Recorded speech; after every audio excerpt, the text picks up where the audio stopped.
Hi, Bowls. Welcome to another episode of Reach Out for Help. My name is Alexia, and I'm a Reach Peer Educator with the Center for Student Wellbeing. We know that routines for socializing look different these days. If you're feeling a layer of added stress and uncertainties, you're not alone. Sometimes, when people are under a lot of stress, they may consume alcohol to help with them deal with things. Today, I'm joined with Amber Wakeman from the Counseling Center and Jennifer Dupree with the Center for Student Wellbeing. We'll be discussing the impacts of alcohol on our overall well-being, the warning signs of alcohol dependence, healthy coping skills and strategies to manage stress, and resources and services to help you be successful in and out of the classroom. Hi, my name is Amber Wakeman. I'm a certified addictions professional and a staff clinician at the USF Counseling Center. Really happy to be here. Hi, I'm Jennifer Dupree. I am the director of the Center for Student Wellbeing, and I'm also a certified health and wellness coach. Really happy to be with you.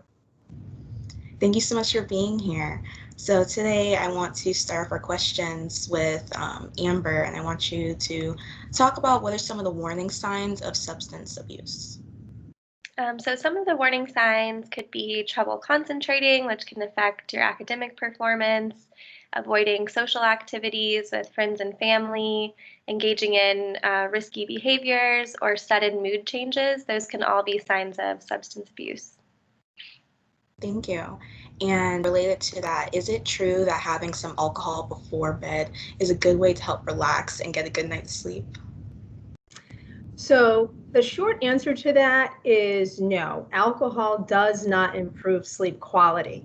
Studies do show, however, that alcohol can initially make you fall asleep more quickly and send you into deep sleep.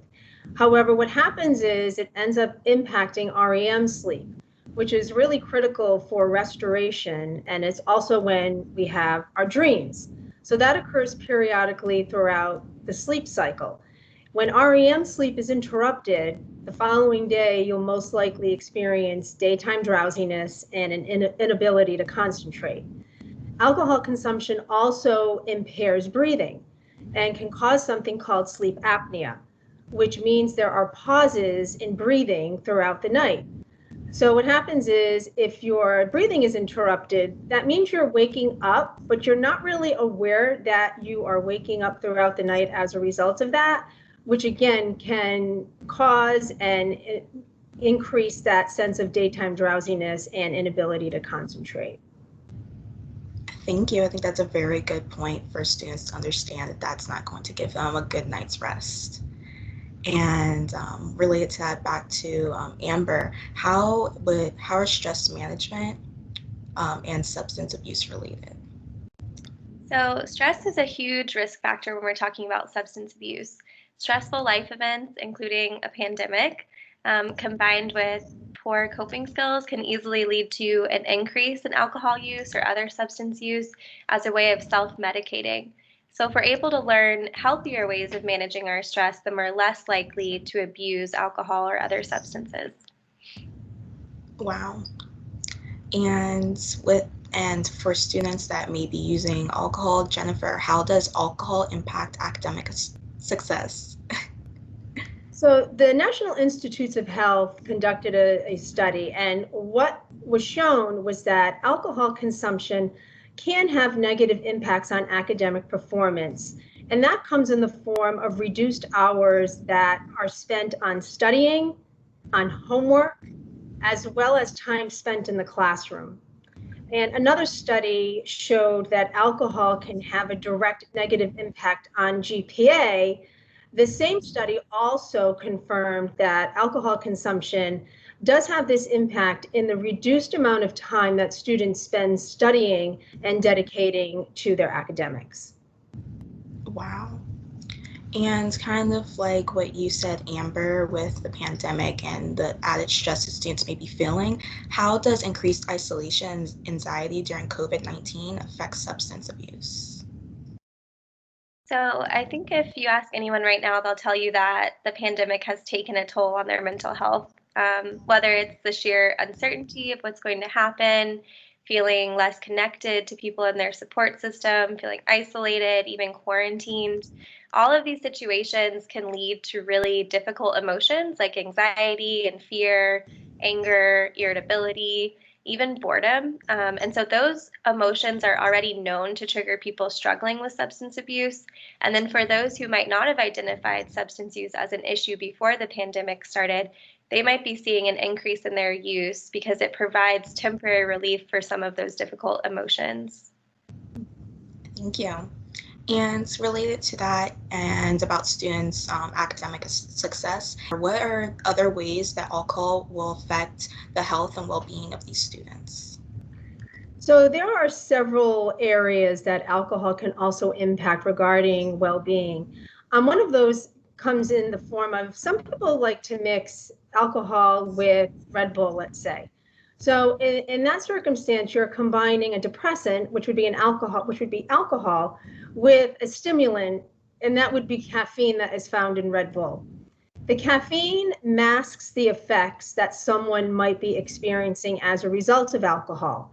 So while you may feel that you're less intoxicated, you're still experiencing the alcohol-related impairment, which means that your body's internal system for checking if you have overindulged is not operating properly. One of the reasons why that could be of concern is related to safety. We usually talk with students about not accepting a drink from someone they don't know, or also not accepting a drink from someone they do know, but they're not sure where the drink came from. And one of the reasons why that's of concern is you don't know what's in the drink. You're not sure which alcoholic substance is in there, or if a substance has been placed in your beverage that is serving to be used as a drug-induced facilitated sexual assault. So we're always asking our students to be aware of where they're getting their drinks from. Lastly, from a nutrition standpoint, the body treats alcohol as fat, which means that it can impact the absorption rate of certain nutrients, including B vitamins, which are really important for metabolism. And on average, depending on the type of alcohol you're drinking, as well as the serving size, alcohol can contain anywhere between 100 to 150 calories, which are empty calories. That means that any physical activity you're involved with, you'll probably have to increase in order to maintain a healthy weight.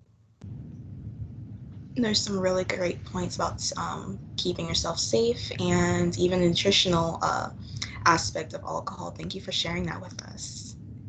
And back to Amber, what are some strategies you'd recommend to help students cope with the stress and or substance abuse? So one strategy that I tell almost all of my students or clients is to accept what's in our control and accept what's not in our control, especially right now with this pandemic. So a good way of going about doing that is practicing mindfulness activities. If you're unfamiliar, mindfulness is the non-judgmental acceptance and awareness of our thoughts, feelings, and senses. So if you're able to alleviate some of that anxiety by decreasing worrying about things that are out of your control, you're less likely to turn to unhealthy coping skills like alcohol or other drug use. Another really important strategy is reaching out for social support. I know that's difficult right now, but it can be done. So whether it looks like a FaceTime call or a Zoom call with your friends or your parents that's scheduled every week, a virtual drop-in workshop, a virtual support group. And of course, if you're really struggling with stress or substance use or any other mental health concern, reaching out for help from a professional is imperative. There's no shame in that, and it can really benefit you in the long run. Thank you. That social support is very important.